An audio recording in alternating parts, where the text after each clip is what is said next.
শেখ হাসিনার অন্তত 100 বার জন্মগ্রহণ করা লাগবে শেখ মুজিবুরের মতো শয়তান হওয়ার জন্য। বাংলাদেশে একজন মানুষ মারলে হয় খুনি, আর হাজার মানুষ মারলে হয় ইতিহাসের মহানায়ক।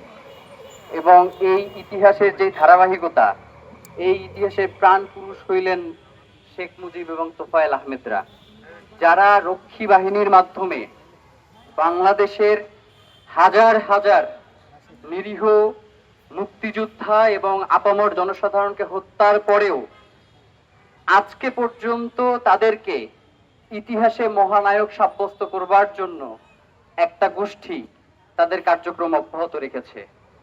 জুলাই পরবর্তী সময়ে বাংলাদেশে আমরা প্রত্যাশা করেছিলাম যে অন্তত ইতিহাসের যে সত্য ঘটনাগুলো সেগুলোকে আস্তে আস্তে করে সামনে নিয়ে আসা হবে, কিন্তু অত্যন্ত ব্যর্থতার বিষয় হচ্ছে যে আজকে ইনকিলাব মঞ্চ ব্যতীত কেউ আজকের এই দিনে এমন একটা আয়োজন করে নাই। দেখেন, রক্ষী বাহিনী তার যে নির্মমতা কতদূর ছিল সেটা যদি আমরা একটু দুই একটা ঘটনা শুনি তাহলে আপনারা বুঝবেন।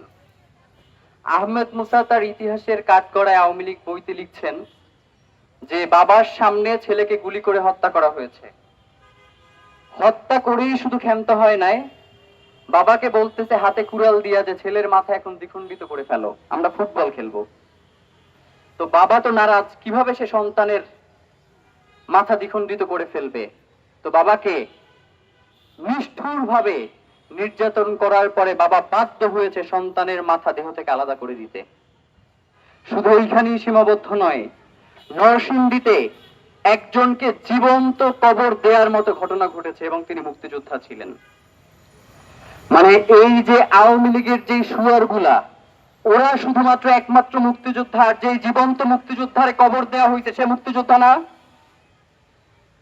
আপনি ভাবেন, গ্রামের পর গ্রাম এখন যেইভাবে বলে না যে রাজাকার অমুক তমুক বিভিন্ন ট্যাগ দেওয়ার চেষ্টা করে, তখন অমুক ঘরে জাসদ আছে কিনা, অমুক এলাকায় জাসদ আছে কিনা, অমুক এলাকায় বিরোধী মতের লোকজন আছে কিনা, এই প্রোপাগান্ডা ছড়িয়ে ওই এলাকাকে ঘেরাও দিয়ে ওই এলাকার নারীদেরকে গণহারে ধর্ষণ করা হয়েছে এবং পুরুষদেরকে হত্যা করার মতো ঘটনা ঘটেছে।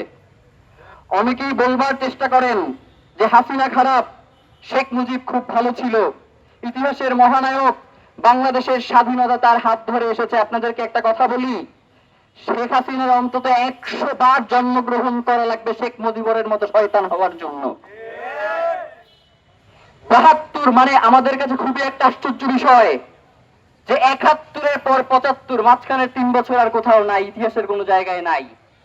এই বাংলাদেশে প্রথম ভোট চুরির রাজনীতি শুরু করেছে শেখ মুজিব। এই বাংলাদেশে গণমানুষের অধিকার কেড়ে নেওয়া শুরু করেছে শেখ মুজিব।